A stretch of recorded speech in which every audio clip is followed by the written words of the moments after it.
ओम नमो Narayan channel प्रस्तुत करते हैं श्रीमद् भागवत महापुराण के अध्यायों का सरल हिंदी रूपांतरण। आइए सुनते हैं। ओम नमो भगवते वासुदेवाय। अब हम श्रीमद् भागवत महापुराण के छठे स्कंद के अष्टम अध्याय, जिसमें नारायण कवच का उपदेश, नारायण कवच के बारे में जानेंगे। राजा परीक्षित ने आगे पूछा, भगवान देवराज इंद्र ने जिससे सुरक्षित होकर शत्रुओं की चतुरंगिणी सेना को खेल खेल में अनायास ही जीतकर त्रिलोकी की राजलक्ष्मी का उपभोग किया, आप उस नारायण कवच को मुझे सुनाइए और यह भी बतलाइए कि उन्होंने उससे सुरक्षित होकर युद्ध भूमि में किस प्रकार आक्रमणकारी शत्रुओं पर विजय प्राप्त की। श्री सुखदेव मुनि जी कहते हैं, परीक्षित, जब देवताओं ने विश्वरूप को पुरोहित बना लिया, तब देवराज इंद्र के प्रसन्न करने पर विश्वरूप ने उन्हें नारायण कवच का उपदेश किया। तुम एकाग्रचित होकर उसको सुनो। विश्वरूप ने कहा, देवराज इंद्र, भय का अवसर उपस्थित होने पर अगर भय का अवसर आ जाए तो नारायण कवच धारण करके अपने शरीर की रक्षा कर लेनी चाहिए। उसकी विधि इस प्रकार है कि पहले हाथ पैर धोकर आचमन करें, फिर हाथ में कुश की पवित्री धारण करके उत्तर की तरफ मुंह करके बैठ जाएं। इसके बाद कवच धारण पर्यंत और कुछ न बोलने का निश्चय करके पवित्रता से ओम नमो नारायण और ओम नमो भगवते वासुदेवाय इन मंत्रों के द्वारा हृदय आदि अंगन्यास और अंगुष्ठादि करन्यास अर्थात हाथों के द्वारा करें। पहले ओम नमो नारायण इस 8 अक्षर के मंत्र के ओम आदि 8 अक्षरों का क्रमशः है पैरों, घुटनों, जांघों, पेट, हृदय, वक्षस्थल, छाती का भाग, मुख और सिर में न्यास करें, अथवा पूर्व उक्त मंत्र के मकार से लेकर ओंकार पर्यंत 8 अक्षरों का सिर से आरंभ करके उन्हीं 8 अंगों में विपरीत क्रम से न्यास करें। उसके बाद ओम नमो भगवते वासुदेवाय इस 12 अक्षर मंत्र के अर्थात इस 12 अक्षरों के मंत्र के ओम आदि 12 अक्षरों का दाएं तर्जनी से बाएं तर्जनी तक दोनों हाथ की 8 अंगुलियों और दोनों अंगूठों की 2-2 गांठों में न्यास करें। फिर ओम विष्णुवे नमः इस मंत्र के पहले अक्षर ओम का हृदय में, वी का ब्रह्मरंध्र में, स का बाहों के बीच में, अणय का चोटी में, वे का दोनों आँखों में और न का शरीर की सब गांठों में न्यास करें। उसके बाद ओम मह अस्त्राय फट कहकर दिग्बंध करें।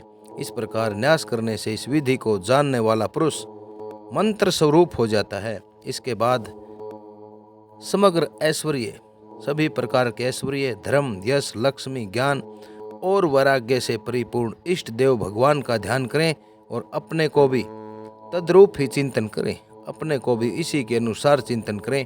उसके पश्चात विद्या, तेज और तपह स्वरूप इस कवच का पाठ करें। भगवान श्री हरि गरुड़ जी की पीठ पर अपने चरण कमल रखे हुए हैं। अणिमा आदि 8 सिद्धियां उनकी सेवा कर रहे हैं। 8 हाथों में शंख, चक्र, ढाल, तलवार, गदा, बाण, धनुष और पास, फंदा धारण किए हुए हैं। वे ही ओंकार स्वरूप प्रभु सब प्रकार से सब ओर से मेरी रक्षा करें। मत्स्य मूर्ति भगवान जल के भीतर जल जंतुओं से और वरुण के पास से मेरी रक्षा करें। माँ से ब्रह्मचारी का रूप धारण करने वाले वामन भगवान सथल पर अर्थात भूमि पर और विश्वरूप श्री त्रिविक्रम भगवान आकाश में मेरी रक्षा करें। जिनके घोर अट्टहास से सब दिशाएं गूंज उठती थी और गर्भवती राक्षस पत्नियों के गर्भ गिर जाते थे, वे राक्षस युद्धपतियों के शत्रु भगवान नरसिंह किले, जंगल, युद्ध भूमि आदि विकट स्थानों में मेरी रक्षा करें। अपनी दाढ़ों पर पृथ्वी को धारण करने वाले यज्ञमूर्ति वराह भगवान मार्ग में अर्थात रास्ते में, परशुराम जी पर्वतों की चोटियों पर और लक्ष्मण जी के साथ भरत के बड़े भाई भगवान रामचंद्र प्रवास के समय मेरी रक्षा करें।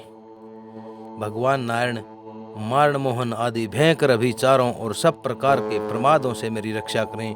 ऋषि श्रेष्ठ नर गर्व से योगेश्वर भगवान दत्तात्रेय योग के विघ्नों से और त्रिगुणाधिपति भगवान कपिल क्रम बंधनों से मेरी रक्षा करें। ब्रह्म ऋषि सनत कुमार कामदेव से हैग्रीव भगवान मार्ग में चलते समय देव मूर्तियों को नमस्कार आदि न करने के अपराध से, देव ऋषि नारद सेवा अपराधों से और भगवान कच्छप सब प्रकार के नरकों से मेरी रक्षा करें। भगवान धन्वंतरी कुपथे से, जितेंद्रिय भगवान ऋषभ देव सुख दुख आदि भयदायक द्वंद्वों से, यज्ञ भगवान लोक अपवाद से, बलराम जी मनुष्यकृत कष्टों से और श्री शेष जी क्रोधवश नामक सर्पों के गण से मेरी रक्षा करें। भगवान श्री कृष्ण द्वैपायन व्यास जी अज्ञान से तथा बुद्धदेव पाखंडियों से और प्रमाद से मेरी रक्षा करें। धर्म रक्षा के लिए महान अवतार धारण करने वाले भगवान कल की पाप बहुल कली काल के दोषों से मेरी रक्षा करें। प्रातः काल भगवान केशव अपनी गदा लेकर कुछ दिन चढ़ आने पर भगवान गोविंद अपनी बांसुरी लेकर दोपहर के पहले भगवान नारायण अपनी तीक्ष्ण शक्ति लेकर और दोपहर को भगवान विष्णु चक्रराज सुदर्शन लेकर मेरी रक्षा करें। तीसरे पहर में भगवान मधुसूदन अपना प्रचंड धनुष लेकर मेरी रक्षा करें। सायंकाल में ब्रह्मा आदि त्रिमूर्तिधारी माधव, सूर्यास्त के बाद ऋषिकेश, अर्धरात्रि के पूर्व तथा अर्धरात्रि के समय अकेले भगवान पद्मनाभ मेरी रक्षा करें। रात्रि के पिछले प्रहर में श्री वत्सलांसन श्री हरि, उषा काल में खड्गधारी भगवान जनार्दन, सूर्योदय से पूर्व श्री दामोदर और संपूर्ण संध्याओं में काल मूर्ति भगवान विश्वेश्वर मेरी रक्षा करें। सुदर्शन आपका आकार चक्कर अर्थात रथ के पहिए की तरह है। आपके किनारे का भाग प्रलयकालीन अग्नि के समान अत्यंत तीव्र है, अर्थात सुबह के सूर्योदय के समय जिस प्रकार अग्नि बहुत तीव्र होती है, उसी प्रकार आपके किनारे का भाग अत्यंत तीव्र है। आप भगवान की प्रेरणा से सब और घूमते रहते हैं। जैसे आग वायु की सहायता से सूखे घास फूस को जला डालती है, वैसे ही आप हमारी शत्रु सेना को शीघ्र से शीघ्र जला दीजिए। कौमोद की गदा आपसे छूटने वाली चिंगारियों का स्पर्श करके वज्र के समान असह्य है, अर्थात न सही जाने वाली है। आप भगवान अजीत की प्रिया हैं और मैं उनका सेवक हूँ, इसलिए आप कुष्मांड, विनायक, यक्ष, राक्षस, भूत और प्रेत आदि ग्रहों को अभी कुचल डालिए और मेरे शत्रुओं को चूर चूर कीजिए। संघश्रेष्ठ, आप भगवान श्री कृष्ण के फूंकने से भयंकर शब्द करके मेरे शत्रुओं का दिल दहला दीजिए एवं यातुधान, प्रमथ, प्रेत, मातृका, पिशाच तथा ब्रह्म राक्षस आदि भयावने प्राणियों को यहाँ से झटपट भगा दीजिए। भगवान की प्यारी तलवार, आपकी धार बहुत तीक्ष्ण है, बहुत तेज है। आप भगवान की प्रेरणा से मेरे शत्रुओं को छिन्न भिन्न कर दीजिए। भगवान की प्यारी ढाल, आप में सैकड़ों चंद्राकार मंडल हैं। आप पाप दृष्टि, पाप आत्मा शत्रुओं की आंखें बंद कर दीजिए और उन्हें सदा के लिए अंधा बना दीजिए।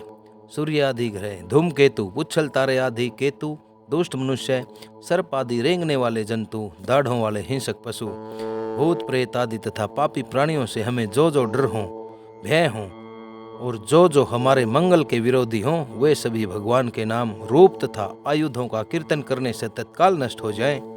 वृहद, रथंतर आदि सामवेदीय स्त्रोतों से जिनकी स्तुति की जाती है, वे वेद मूर्ति भगवान गरुड़ और विश्वक्सेन जी अपने नाम उच्चारण के प्रभाव से हमें सब प्रकार की विपत्तियों से बचाएं। श्री हरि के नाम, रूप, वाहन, आयुध अर्थात शस्त्र और श्रेष्ठ पार्षद हमारी बुद्धि, इंद्रिय, मन और प्राणों को सब प्रकार की आपत्तियों से बचाएं। जितना भी कार्य अथवा कारण रूप ये जगत है, वह वास्तव में भगवान ही है। इस सत्य के प्रभाव से हमारे सारे उपद्रव नष्ट हो जाएं। जो लोग ब्रह्मा और आत्मा की एकता का अनुभव कर चुके हैं, उनकी दृष्टि में भगवान का स्वरूप समस्त विकल्पों, भेदों से दूर है, रहित है। फिर भी वे अपनी माया शक्ति के द्वारा भूषण, आयुध और रूप नामक शक्तियों को धारण करते हैं। यह बात निश्चित रूप से सत्य है। इस कारण सर्वज्ञ, सब कुछ जानने वाले, सर्वव्यापक भगवान श्री हरि सदा प्रत्येक स्थान पर सब स्वरूपों से हमारी रक्षा करें। जो अपने भयंकर अट्टहास से सब लोगों के भय को भगा देते हैं और अपने तेज से सबका तेज ग्रस लेते हैं, अर्थात खा लेते हैं, नष्ट कर देते हैं। वे भगवान नरसिंह दिशा विदिशा में नीचे ऊपर बाहर भीतर सब ओर से हमारी रक्षा करें। देवराज इंद्र, मैंने तुम्हें यह नारायण कवच सुना दिया। इस कवच से तुम अपने को सुरक्षित कर लो। बस फिर तुम अनायास ही सब राक्षस और युद्धपतियों को जीत लोगे। इस नारायण कवच को धारण करने वाला पुरुष जिसको भी अपनी आंखों से देख लेता है अथवा पैर से छू देता है, वह तत्काल समस्त भयों से मुक्त हो जाता है। जो इस वैष्णवी विद्या को धारण कर लेता है, उसे राजा, डाकू, प्रेत, पिशाच आदि और बाघ आदि हिंसक जीवों से कभी किसी प्रकार का भय नहीं होता। देवराज, प्राचीन समय की बात है, एक कौशिक गोत्री ब्राह्मण ने इस विद्या को धारण करके योग धारणा से अपना शरीर मरुभूमि में त्याग दिया था। अर्थात मरुभूमि, जहाँ पर कुछ न पैदा हो, ऐसी भूमि में त्याग दिया था। जहाँ उस ब्राह्मण का शरीर पड़ा था, उसके ऊपर से एक दिन गंधर्वराज चित्ररथ अपनी स्त्रियों के साथ विमान पर बैठकर निकले। वहां आते ही वे नीचे की ओर सिर किए विमान के साथ आकाश से पृथ्वी पर गिर पड़े। इस घटना से उनके आश्चर्य की कोई सीमा न रही। जब उन्हें वालखिल्य मुनियों ने बतला कि यह नारायण कवच धारण करने का प्रभाव है, तब उन्होंने उस ब्राह्मण देवता की हड्डियों को ले जाकर पूर्व वाहिनी सरस्वती नदी में प्रवाहित कर दिया और फिर स्नान करके वे अपने लोक को गए। श्री सुखदेव जी कहते हैं, परीक्षित, जो पुरुष इस नारायण कवच को समय पर सुनता है और जो आदर पूर्वक इसे धारण करता है, उसके सामने सभी प्राणी आदर से झुक जाते हैं और वह सब प्रकार के भयों से मुक्त हो जाता है। परीक्षित, सत्क्रतु इंद्र ने आचार्य विश्व रूप जी से यह वैष्णवी विद्या प्राप्त करके रणभूमि में राक्षसों को जीत लिया और वे त्रिलोक्य लक्ष्मी का उपभोग फिर से करने लगे। इस प्रकार श्रीमद्भागवत महापुराण के छठे स्कंद का यह नारायण वरम कथनम 8वां अध्याय आप सभी द्वारा श्रवित किया गया। श्रीमद्भागवत महापुराण की इन पुण्यमयी कथाओं को आप तक ओम नमो नारायण चैनल द्वारा प्रसारित और प्रचारित किया जा रहा है। नरेंद्र कौशिक की आप सभी श्रोताओं से सहृदय प्रार्थना है कि ओम नमो नारायण चैनल एक सनातन चैनल है, जिसका मुख्य उद्देश्य श्रीमद्भागवत महापुराण की पुण्यमयी कथाओं को आप लोगों तक हिंदी में रूपांतरित करके पहुंचाना ही मुख्य लक्ष्य है। आप सभी से विनम्र प्रार्थना है कि ओम नमो नारायण चैनल को सब्सक्राइब करते रहें तथा इन पुण्यमयी कथाओं को आगे से आगे शेयर करके पुण्य के भागी बनते रहें। इन्हीं शब्दों के साथ आप सभी को ओम नमो भगवते वासुदेवाय, ओम नमो भगवते वासुदेवाय, ओम नमो भगवते वासुदेवाय।